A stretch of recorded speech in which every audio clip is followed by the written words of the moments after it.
He ido a beber, porque normalmente él nos trae el agua. Bien, es verdad que siempre me ha gustado hablar cerca de vosotros. Creo que estoy demasiado lejos, no sé si ponerme en ese micro y hablaros desde cerca, como en intimidad.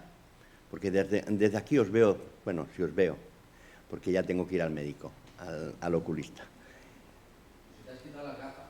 Claro, pero es que estas no las necesito para ver. Bueno, vamos con lo que nos ocupa, y es que la palabra de Dios es muy densa. En ella sabemos que tenemos 32 libros que nos hablan del Dios Todopoderoso. Sí, hermanos, porque la Biblia no es un libro de historia, aunque tenga mucha historia, pero cuenta la historia que el Dios Todopoderoso quiere resaltar. No es un libro de geografía, aunque tiene geografía, pero no nos enseña nada de geografía, aunque podíamos aprender de ello. Por lo menos donde están los ríos Tigris y Éufrates, y donde está el río Jordán, y las montañas, y bueno, todas estas cosas podríamos aprenderlas. Pero no es un libro de eso, sino ¿qué es la palabra de Dios? La Biblia es el libro que nos habla desde principio a final del Dios Todopoderoso. Sí, hermanos, y he tomado esta mañana, antes de levantarme, unas notas que me han gustado mucho de un erudito. Y decía este hombre, la Iglesia tiene 3 funciones fundamentales, y las he querido copiar literalmente. La primera, la adoración al único Dios verdadero. Gracias a Dios porque ha habido un culto de alabanza y de adoración a Él. La segunda, la proclamación de la palabra de Dios, que es también lo que vamos a hacer. Y lo tercero, la comunión de los hermanos unos con otros. Estas 3 cosas son fundamentales. Y como él dice, lo demás es secundario. Todo lo demás que digamos dentro de la Iglesia, los servicios que podamos hacer y las cosas que vayan a ocurrir, son importantes. Pero lo fundamental es que tengamos en cuenta que como Iglesia, nuestro primer lo que tenemos que tener en cuenta en nuestra vista, en nuestro espíritu, es la adoración a nuestro Dios. Dicho de otra manera, que eso me lo habéis escuchado muchas veces, darle el primer lugar de vuestra vida al Señor. Porque como he dicho muchas veces, si le damos el segundo lugar, le da lo mismo que le demos el segundo que el 2000. ¿Qué pide Dios de nosotros? El primer lugar en su vida. Si tú le das el primer lugar en tu vida, estarás adorándole. Si le das el segundo, es porque has puesto algo más en primer lugar y le has dado mayor importancia. ¿Os acordáis cómo dice la ley?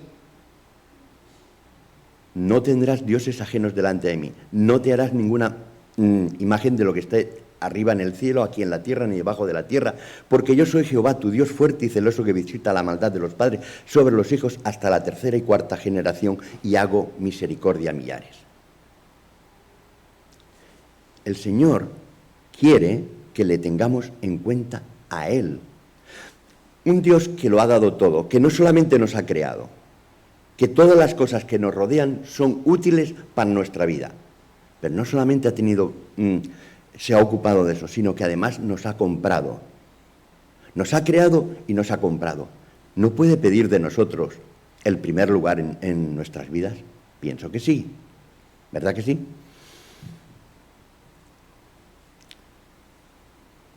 Lo que quiero comentaros en esta mañana no tiene que ver con esto exactamente de la Iglesia, pero creo que también es muy importante que sepamos estas cosas. Si ahora viniese una persona, o imaginaros a esas personas que vosotros conocéis, y nos preguntase a cada uno, le preguntáis vosotros a él, oye, ¿tú crees en Dios? Y nos contestase, ¿cómo voy a creer en Dios? Si es que hay 4 evangelios que hablan de la misma persona y no se ponen de acuerdo. ¿Qué le tendríamos que decir? 4 evangelios, 2 de ellos tienen genealogía y ninguno es igual. Y están hablando de la misma persona.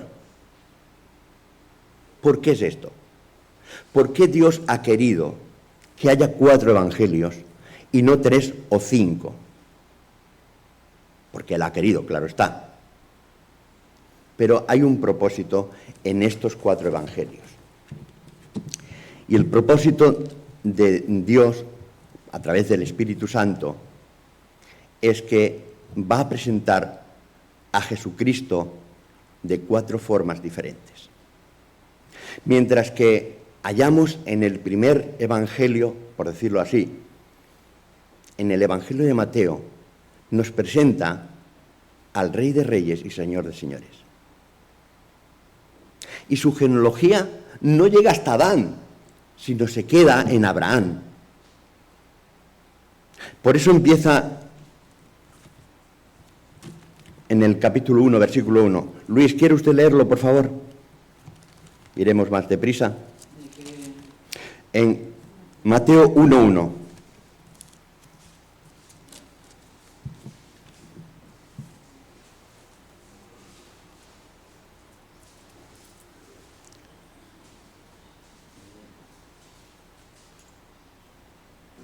Libro de la genealogía de Jesucristo, hijo de David, hijo de Abraham. Hijo de David, hijo de Abraham.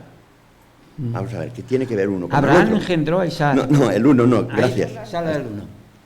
Ahora a continuación va a dar toda la genealogía. Pero la idea de Mateo no es explicar en sí una genealogía, sino está explicando la promesa que ellos habían recibido en el Antiguo Testamento por medio de los profetas. ¿Cuál era la promesa? El Mesías, el Cristo, el ungido de Dios.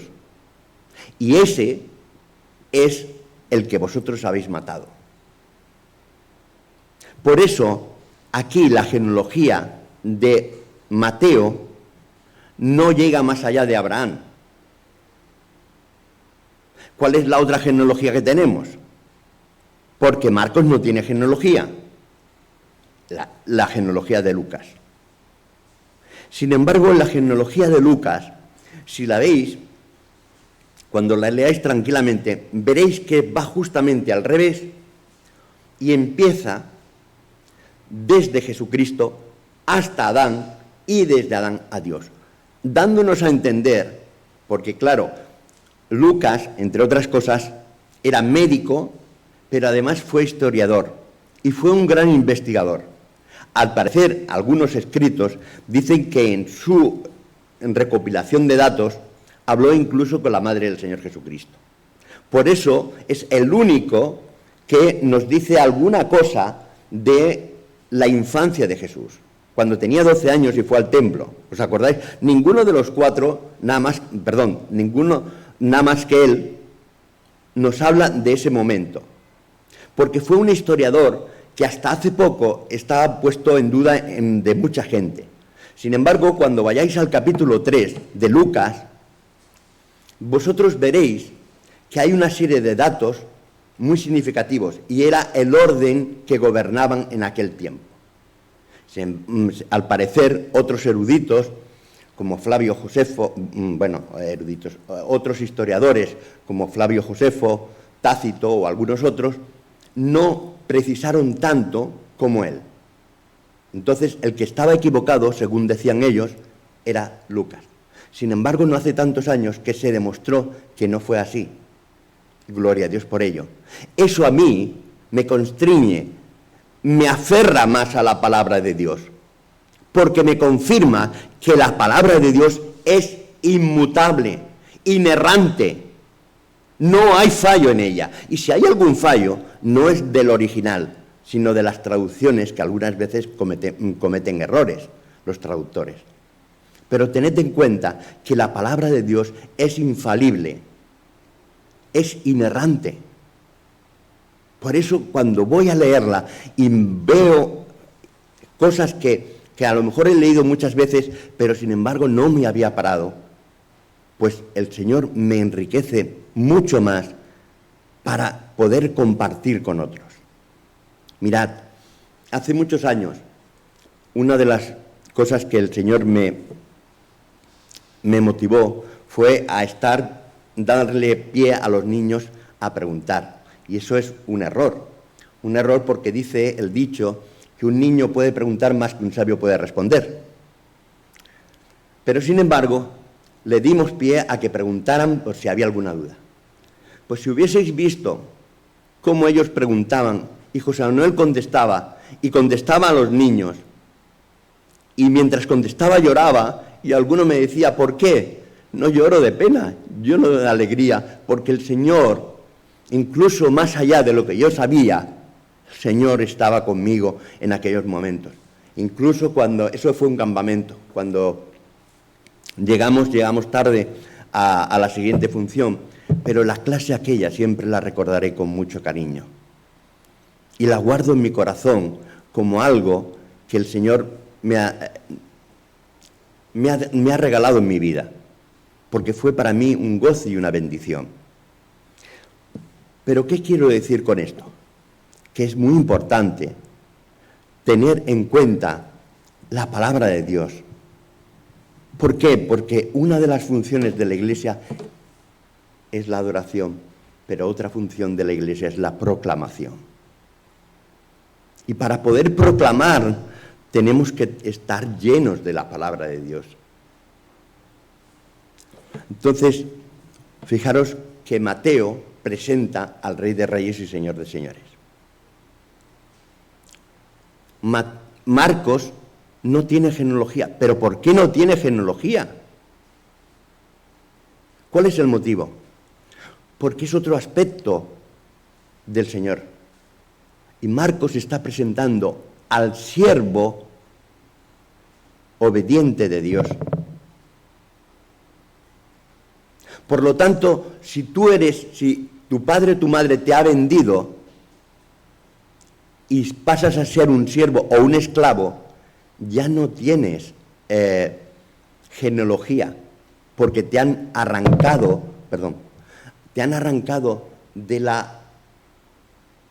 eres una rama de aquel tronco y sin embargo ya no le perteneces, porque ha habido otro que ha pagado por ti. Entonces, como Marcos está presentando al siervo de Dios, se va directamente al bautismo, no al bautismo de Jesús, sino a aquel que tenía que preceder delante del Señor. Está hablando de Juan el Bautista, o el bautizador, como le queráis llamar.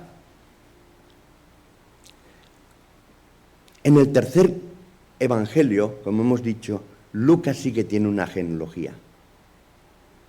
Y en esta genealogía, como os había anunciado antes, empieza desde Jesucristo hasta Adán y hasta Dios, haciendo todo el círculo completo.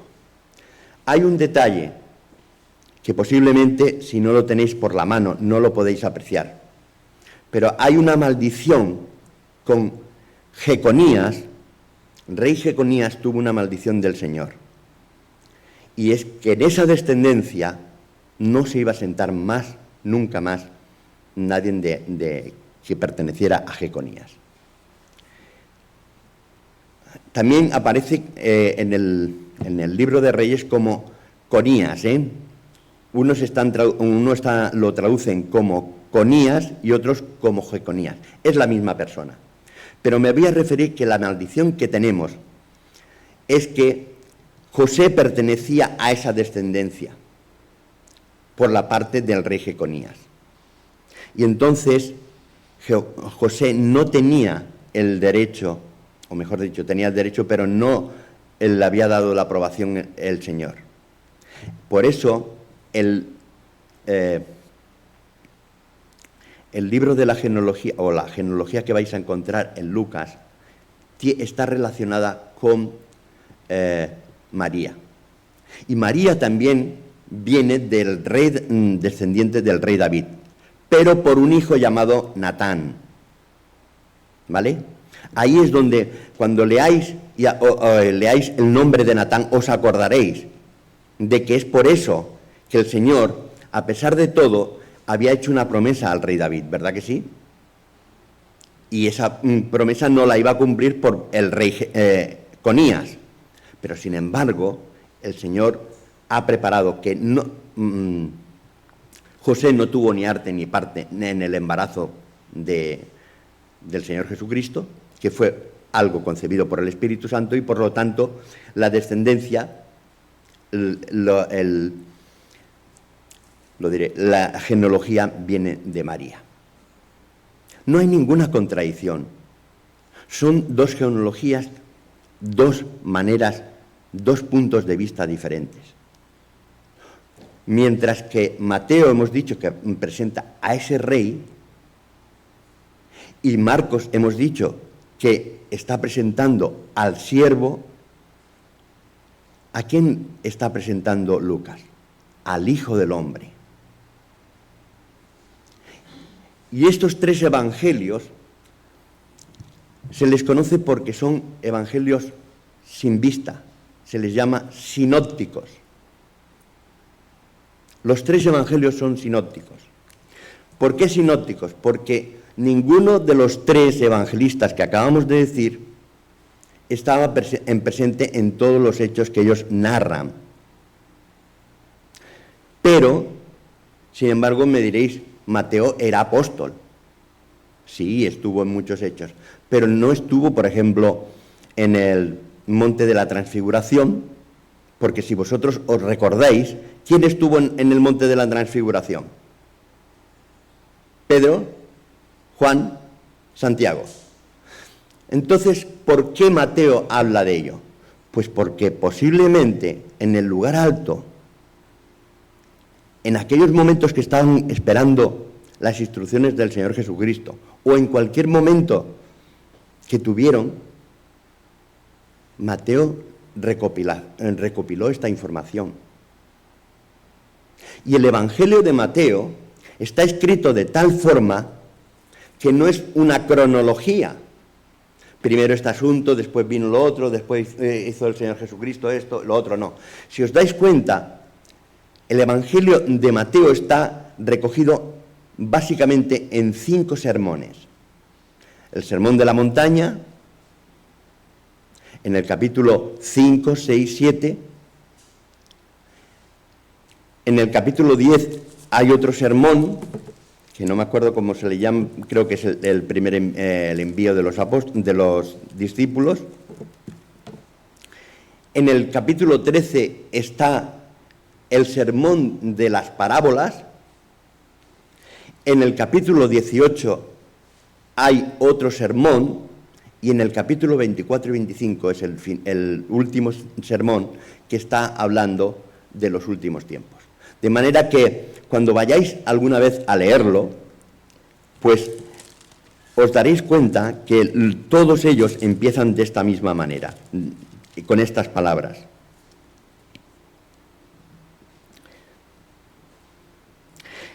Bueno, entonces llamando a sus 12 discípulos, les dio autoridad sobre los espíritus inmundos para que les echasen fuera. Bueno, este es el primer, digamos, la encomendación de los discípulos para ir a predicar y todas estas cosas. En el 13,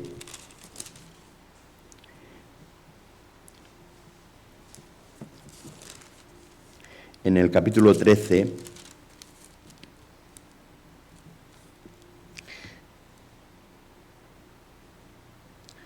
y no hizo allí muchos milagros a causa de la incredulidad. En aquel tiempo Herodes, el tetrarca, oyó la fama de Jesús y dijo a sus criados: este es Juan el Bautista, que ha resucitado de los muertos, y por eso actúan en él otros poderes. De manera que casi siempre nos da una forma de decir de haber acabado el sermón. De la misma manera que en el capítulo 5, 6 y 7 nos da la pauta final de que ¿en qué compararé esta generación?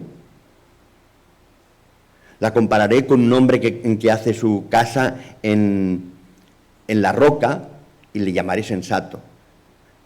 Y al que construye su casa en la arena, y viene el viento y soplan los vientos y se destruye, le llamaré insensato.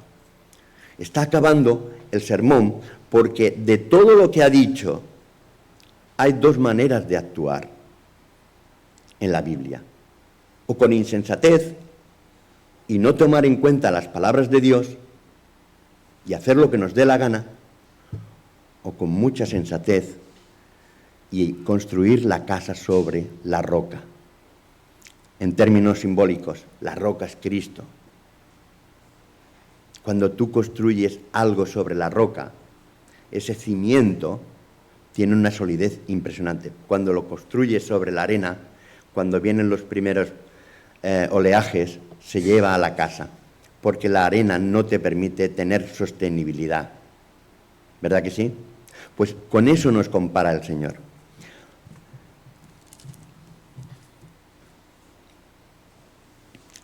Mientras que Mateo escribe su evangelio principalmente para los judíos, Marcos les está escribiendo a los romanos y Lucas les está escribiendo a griegos. Mientras que el evangelio de Juan es un evangelio que no va dedicado a ninguno en concreto.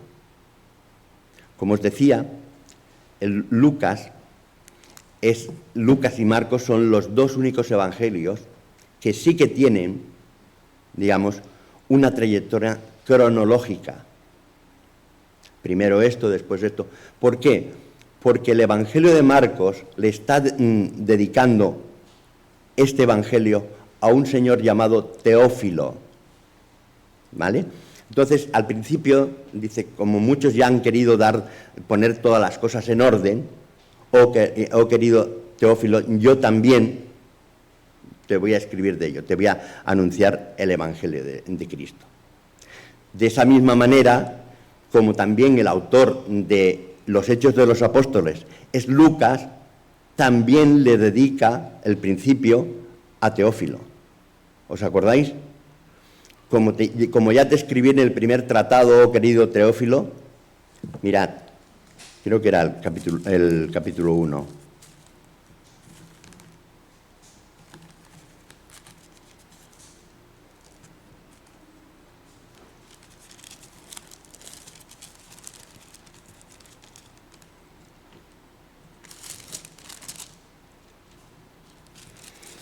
Hechos 1.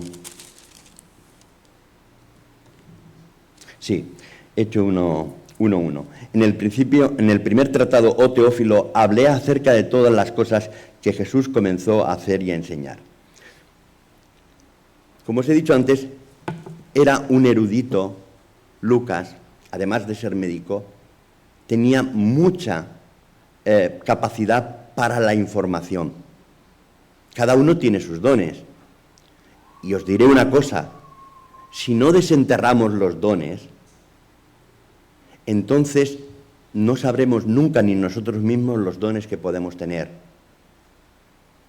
Los dones se han de poner en práctica. El Señor no nos los ha dado aquí para acomodarnos y decir, vamos a verlas. El don o los dones que Dios te haya dado, tienes que desenterrarlos y por lo menos, como diría la parábola de los talentos, ¿os acordáis? 10 talentos, 5 talentos, 2 talentos, 1 talento. El que tenía un solo talento tuvo miedo del Señor.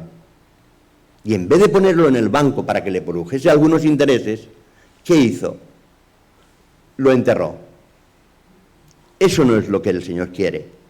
Quiere una iglesia activa, una iglesia que se preocupe y que se ocupe de la palabra de Dios. ¿Sí? Mirad, esta traducción que nosotros tenemos, la de 1960, del Reina Valera, dice, en el principio era el verbo era con Dios y el verbo era Dios. Pero en otras antiguas, creo que en la de 1909, dice, en el principio era la palabra era con Dios y la palabra era Dios. Lo que pasa es que después sabemos que la fuerza de las frases está en el verbo. Ni está en los adverbios, ni en el nombre, ni en nada, sino es la fuerza de la frase la tomamos en el verbo. No es lo mismo decir, el niño se ha comprado un balón muy bonito, que decir, el niño muy bonito. Si me como el verbo, entonces pierde la fuerza la frase. ¿Me entendéis lo que quería deciros? Por eso los traductores, en 1960, la versión que tenemos, por eso dice, hablan del verbo, en vez en el principio era la palabra. Pero es la misma idea. Jesucristo es la palabra de Dios. Por Él fueron hechas todas las cosas. ¿Y para quién fueron hechas? ¿Para nosotros? Sí, en parte. Pero fue hecho para Él. Entonces, si nosotros le queremos dar la gloria y la honra a Él, toda nuestra actitud debe ser trabajando mirándole a Él. No a tu hermano o a tu hermana que te caen mal. Porque si alguien nos cae mal, hermanos, miremos hacia arriba, hacia el cielo, y veremos el esplendor y la gloria que Dios le da a cada hermano mío. ¿Me explico?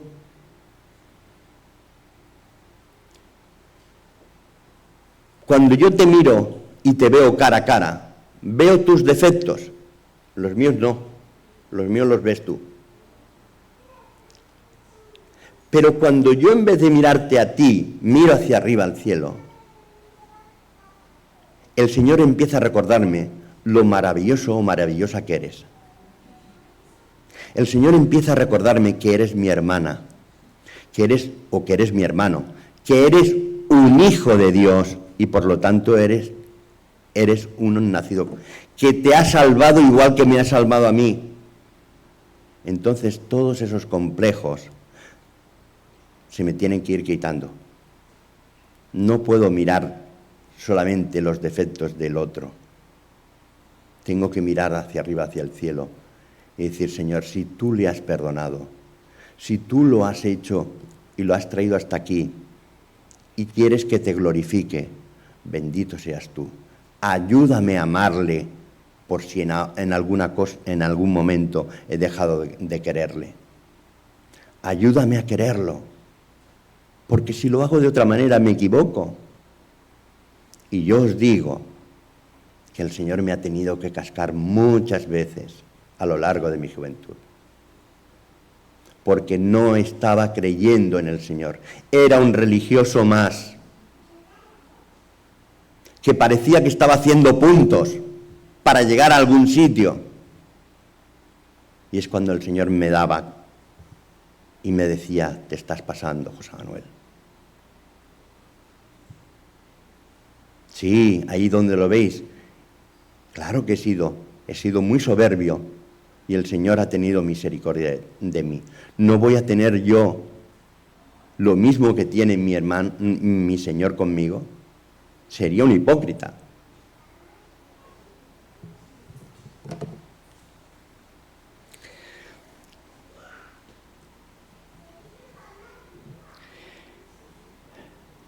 El Evangelio de Juan es el Evangelio del amor por excelencia.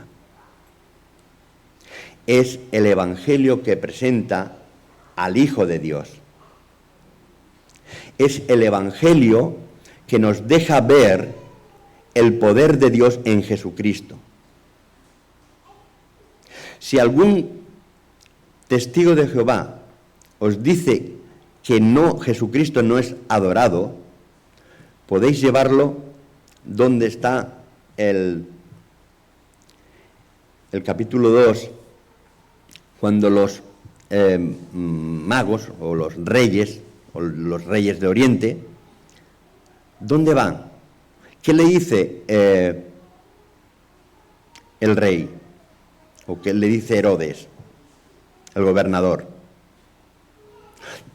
id y decidme y traedme las buenas nuevas, que yo también iré a ¿qué? Adorarle, aunque era mentira. Pero cuando ellos llegaron, adoraron a Jesucristo.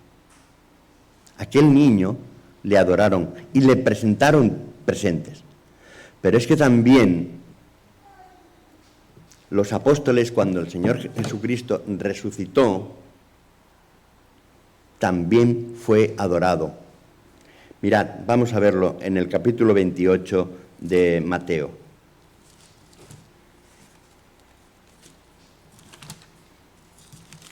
Os llevo al de Mateo porque es el que más fresco lo tengo en la mente y me acuerdo que es la gran encomendación.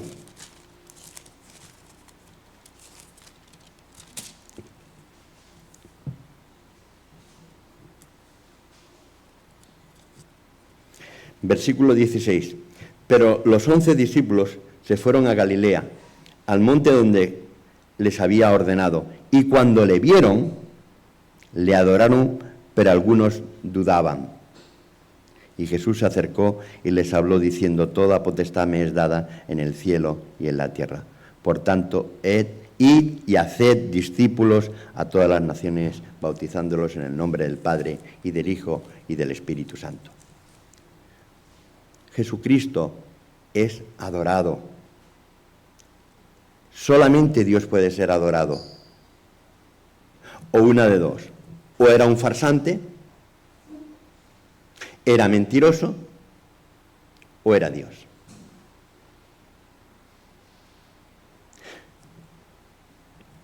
Ellos, los testigos, te presentan a un Dios menor. Pero ellos no quieren ser llamados politeístas. No quieren ser llamados politeístas, porque ellos solo creen en Jehová. Bueno, pero ¿no te das cuenta que Jehová es Jesucristo? ¿No te das cuenta que el gran yo soy es Él? ¿Cuántas veces tenemos yo soy la luz? Yo soy la luz del mundo, yo soy el camino, la verdad y la vida. Yo soy 7 veces, vemos reflejado en el Evangelio a Jesucristo diciendo yo soy. Y es significativo porque otros ángeles, por ejemplo, vinieron, hicieron cosas y hubo hombres o mujeres que se postraron a adorarle.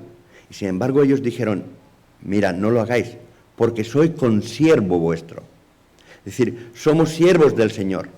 A quien tienes que adorar no es a los ángeles, ni a los arcángeles, ni a los serafines, ni a los querubines. Tienes que adorar al Señor.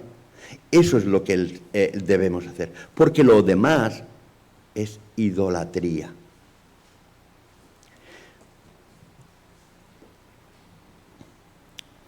Hemos dicho que el primer evangelio, Mateo, está relacionado con los judíos, en Marcos está enfocado a romanos, Lucas está enfocado a los griegos, intelectuales de aquella época, y Juan está dedicado para todos en general. La palabra clave que tenemos en Mateo lo encontramos en el capítulo 21, versículo 15. Os lo iba a decir yo directamente, pero es mejor que sea la palabra de Dios la que nos vaya enseñando, ¿verdad?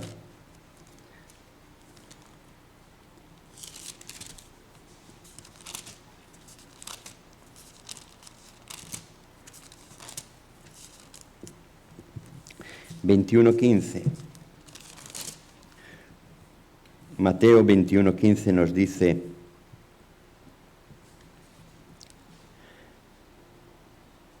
pero los principales sacerdotes y los escribas, viendo las maravillas que hacía y los muchachos aclamando en el templo diciendo Hosana al Hijo de Dios, se indignaron y le dijeron: ¿oyes lo que estos dicen? Y Jesús les dijo: sí. ¿Nunca leísteis de la boca de los niños y de los que maman perfeccionaste la alabanza? estaban ensalzando al Señor Jesucristo. Y el Señor Jesucristo estaba maravillado con los niños.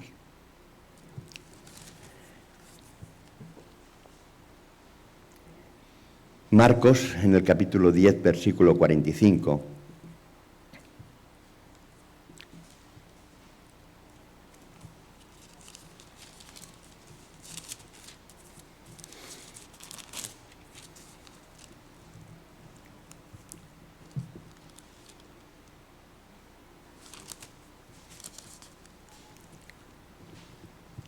dice, porque el Hijo del Hombre no vino para ser servido,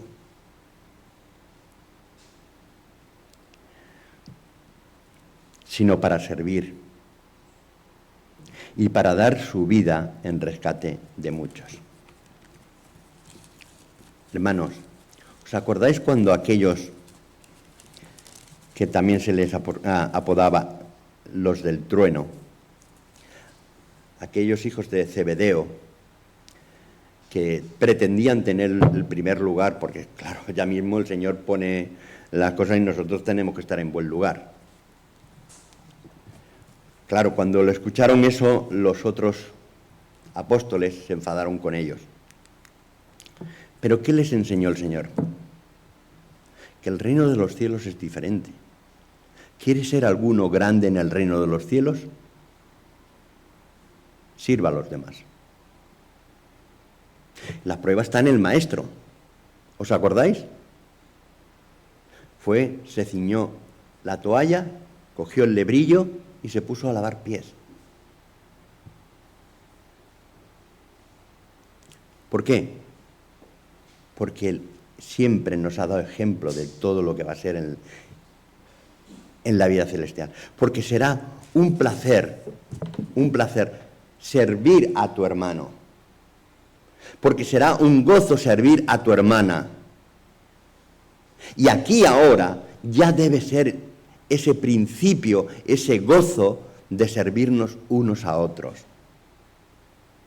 ¿Os acordáis de los primeros discípulos? Dice en los Hechos de los Apóstoles que nadie decía tener nada. Todo era compartido. Claro que muchos de esto, en medio vienen los aprovechados. Los que simulan también haber creído y se aprovechan de las circunstancias. De eso siempre vais a tener en medio. Siempre. Pero esos se distinguen enseguida. Porque, a ver, te lo pueden hacer una vez. Pero a la segunda dices, si te lo vuelve a hacer ya, eres muy tonto. ¿No? Es decir, te puede estar engañando una vez, pero nada más. La segunda vez ya es responsabilidad tuya, si le das esa confianza a esa persona o no. Pero los que son hijos de Dios, los verdaderos hijos de Dios, compartían todas las cosas. Y eso es bello en la Iglesia, porque eso también atrae al mundo para ver qué es lo que tenemos nosotros que ellos no tienen. Forma parte de nuestro testimonio.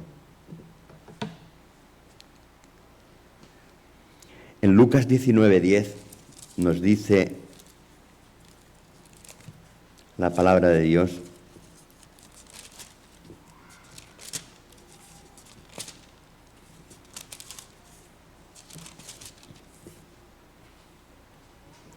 porque el Hijo del Hombre vino a buscar y a salvar lo que se había perdido. Porque el Hijo del Hombre vino a buscar y a salvar lo que se había perdido. Como decíamos al principio, Lucas está presentando al Hijo del Hombre. Y finalmente, en Juan capítulo 20, versículo 31,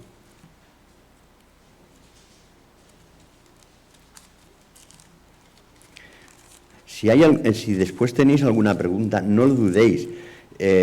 Si no la sé, me la apunto y la busco para responderos a aquellas cosas que no hayáis entendido o que no comprendáis o que yo no me haya explicado bien.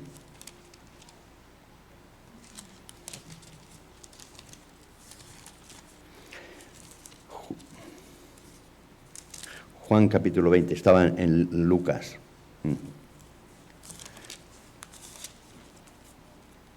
Con razón no me coincidía.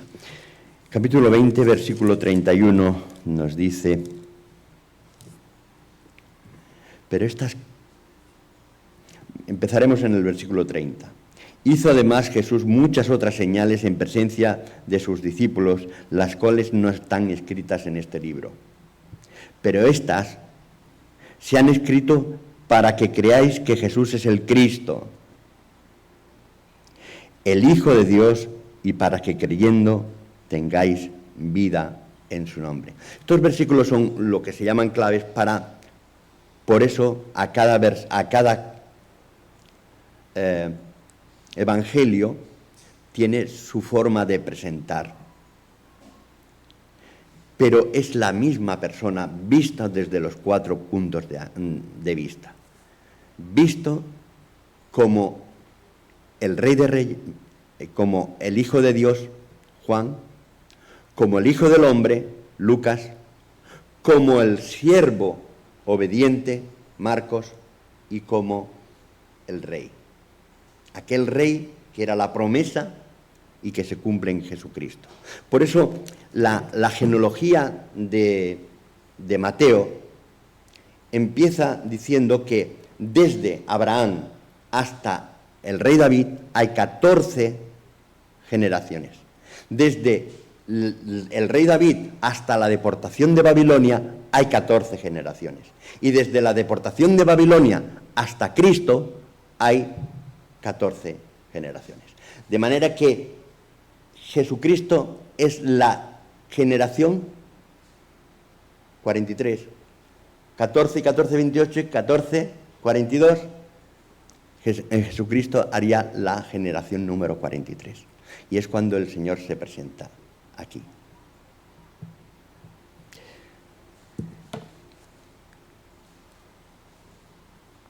Si os dais cuenta, estas cosas siempre han estado aquí. Eso lo diría Carballosa. Siempre ha estado aquí.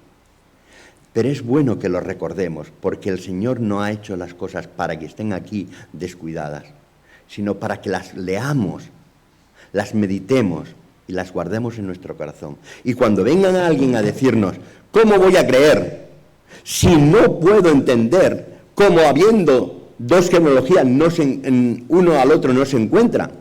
No es la misma genealogía tratándose de la misma persona. Y entonces puedas decirle con toda la paz del mundo, veo que no has entendido nada si lo has leído. Y si no, es que no lo has leído. Pero si me permites, te voy a explicar por qué cada evangelio está diciendo una cosa, que no contradice ninguno al otro, sino que confirma.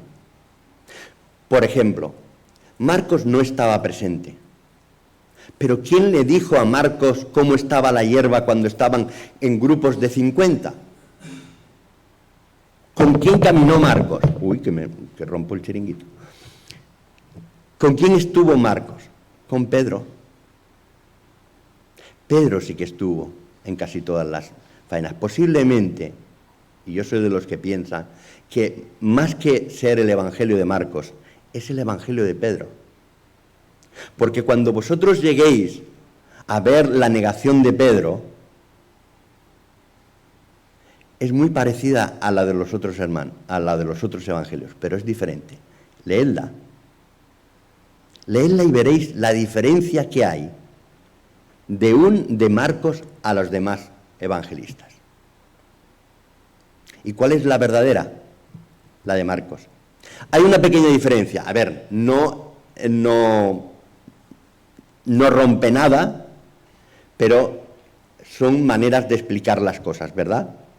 Mi esposa es una persona que cuando explica las cosas, ella va al detalle. Yo soy muy, voy al asunto. Ella se fija en todos los detalles y te lo explica como si lo estuviera viendo. Como si lo estuviera viendo en ese momento. Es una forma de explicar las cosas. Yo no. Yo soy muy simple en esas cosas. Soy tan simple que digo, esto es esto y por lo otro. Y resumo las cosas, casi siempre las resumo. ¿Por qué? Bueno, porque somos diferentes. Pero eso no quita que cuando ella lo explica no sea verdad, aunque no lo hayamos explicado igual. Yo habré omitido muchas cosas y ella habrá enfatizado en los últimos puntos y en las guías. Bueno, pues aquí es lo que pasa en los evangelios. ¿No te das cuenta de que cada evangelio está presentando a ese Dios todopoderoso de manera diferente? Pues es bueno que lo sepamos, para poder dar testimonio a otros, para poder decir, el Señor es así, y el Señor no está contando ninguna mentira, sino son planteamientos, puntos de vista diferentes. Lucas, como os digo, fue un gran historiador, y como historiador se ha parado hasta en los más míseros detalles. Si vosotros queréis, cuando tengáis un momento de tiempo en el capítulo 3, veréis quién estaba gobernando y cómo estaban cada uno.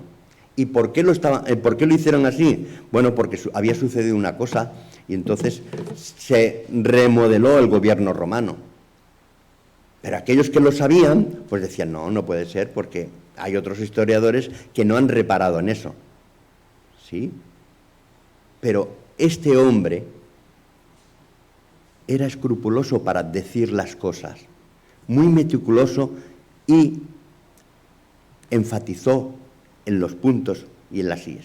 Por eso es uno de los evangelios para mí, bueno, el principal para mí, para un inconverso, es el de Juan. Pero si quieres entrar ya más de lleno en detalles, lee el Evangelio de Lucas y verás la riqueza de datos que llega a tener. ¿Y todo esto para qué sirve? Pues como os he dicho antes, para poder responder a todos y a cada uno de aquellos que nos pueden preguntar, ¿y esto? ¿Por qué hizo esto Dios? ¿O para qué lo hizo? No puedo creer, lógicamente, si no tienes conciencia de ello. Si nadie te ha explicado el por qué, ¿cómo vas a creer? ¿No os acordáis del eunuco? Que parece ser que fue a comprar un libro de Isaías, que en aquella época debía costar, pues imagínate, un rollo hecho a mano, con la piel curada de oveja, pues debería llevar una fortuna en la mano, pero bueno, supongo que el hombre fue ahorrando para aquel libro. Y sin embargo va Felipe y le dice, ¿entiendes lo que lees? Y el hombre le contesta con toda la sinceridad del mundo, ¿cómo lo entenderé si nadie me lo explicare? Es necesario que también tengamos a otros que nos orienten cuando no entendamos algo. Y siempre ha sido así. Una generación tiene que ir enseñando a otra. Y esto que voy a deciros es algo que yo aprendí de un señor que se llamaba José María Martínez, digo se llamaba porque ya está con el Señor, y es el libro que él escribió, uno de ellos, fue Hermenéutica y Homilética. La hermenéutica, como diría Carballosa, no es ninguna enfermedad, no es ningún virus. Es una palabra que significa, bueno, tiene dos acepciones primordialmente. Es la ciencia que interpreta las escrituras. También es el arte de interpretar correctamente las escrituras. ¿Por qué es una ciencia? Porque tiene normas. Como tiene normas, pertenece al grupo científico. Y es un arte porque si tú tienes en cuenta esas normas, lo puedes convertir en un arte en la cual siempre darás la interpretación correcta. La hermenéutica tiene muchas connotaciones para poder explicar cada texto, pero las principales, he escrito 5 de ellas, porque creo que son las más directas, las que podemos emplear y las que nos ayudan a conocer la escritura. La hermenéutica, una de las normas que tiene es el contexto, el contexto inmediato, eso lo habéis oído muchas veces, ¿verdad que sí? Claro, porque muchos decimos aquello de que un texto sin su contexto es un pretexto. Claro, la primera bofetada que me dio un cura habiendo creído en el Señor fue esta. Le contestamos, no sé a qué pregunta, y me dice, hombre, si me decís eso, yo también te puedo decir que la Escritura dice no hay Dios. ¿Dice no hay Dios? ¿Sí o no? ¿Dice la Escritura que no hay Dios? No, lo que pasa es que es una manera de lo mismo que el diablo. Lo dice a medias, porque en realidad lo que está diciendo el Salmo es no hay Dios para el insensato, para el incrédulo. Ah, te has comido lo que te ha interesado. ¿Vale? ¿Entendéis por qué hay que buscar siempre, tener en cuenta el contexto? Este es el contexto inmediato, pero también, pues si el tema es en general, también el contexto mediático, es decir, a lo mejor toda la carta o todo el libro, para ver la idea central del libro. Eso también hay que tenerlo en cuenta. Y el contexto general, ¿qué es? ¿De qué nos habla la Biblia de principio a fin? Pues si nos van a hablar de una doctrina que no tiene sentido con lo que nosotros tenemos en los 66 libros, no será bueno. Por ejemplo, si nosotros tuviéramos en la Biblia el libro de Tobías, hay unos pasajes que hablan de los muertos. Eso contradice a la doctrina que nosotros acerca de la muerte. Por lo tanto, ¿comprendéis por qué no están dentro del canon bíblico? Como historia, para los judíos puede ser muy buena, pero para nosotros no, porque está contradiciendo lo que dice la palabra de Dios. Todas esas cosas tenemos que guardarlas en nuestro corazón. La historia, hay veces que hay que tenerla en cuenta, y la gramática. Luis Carballosa es muy escrupuloso con eso. Él se recrea en la palabrita, como él dice. A ver, que yo lo admiro, creedme que lo admiro, lo que llega ese hombre a tener en la cabeza de lo que llega a enseñar. Pero es importante también la gramática, porque depende de en qué sentido esté escrito el verbo, que es la fuerza de la frase, de la palabra, dependiendo de cómo esté escrito, nos da una idea o nos puede dar otra. Y él siempre que va a eso, y en eso yo no os lo puedo pedir, porque me imagino que no sabéis todavía griego, ¿verdad que no? Yo todavía no. Pues él sí que sabe griego, y entonces te lleva a que la palabrita del original está en tal forma, y entonces ahí nosotros no llegamos. Pero creo que con las directrices de los contextos que hemos visto y de la historia que puede acompañar en la Biblia, también nos ayuda a comprender más y mejor la palabra de Dios. Esa ha sido la idea que llevaba en mi corazón, de transmitiros, de hablaros de algo tan sencillo como los evangelios, pero a la vez tienen mucha profundidad. Se escribieron 4 porque el Espíritu Santo quiso explicar 4 aspectos del Señor. Y eso es lo que nosotros debemos guardar para transmitir a otros. Y espero y deseo que la palabra de Dios pues haya llegado también a vuestro corazón y a vuestra mente. Que el Señor os bendiga.